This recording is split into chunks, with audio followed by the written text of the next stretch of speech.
এক দশক আগে ব্লগার ও লেখক অভিজিৎ রায় হত্যা মামলায় যাবজ্জীবন কারাদণ্ডপ্রাপ্ত শফিউর রহমান ফারাবীকে জামিন দিয়েছেন হাইকোর্ট। বিচারপতি জাকির হোসেন ও বিচারপতি KM রাশেদুজ্জামান রাজা সমন্বয়ে গঠিত হাইকোর্ট বেঞ্চ বুধবার এ রায় দেন। আদালতে ফারাবীর পক্ষে শুনানি করেন সিনিয়র আইনজীবী SM শাহজাহান। তাকে সহযোগিতা করেন আইনজীবী মোহাম্মদ হুজ্জাতুল ইসলাম খান।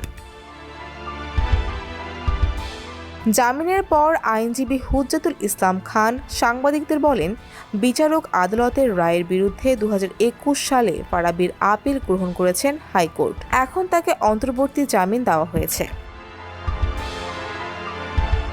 2015 সালের 26 ফেব্রুয়ারি রাতে ঢাকা বিশ্ববিদ্যালয় এলাকায় প্রকাশ্যে কুপিয়ে হত্যা করা হয় মুক্তমনা ব্লগের প্রতিষ্ঠাতা ও লেখক অভিজিৎ রায়কে। ওই ঘটনায় করা মামলায় 2021 সালের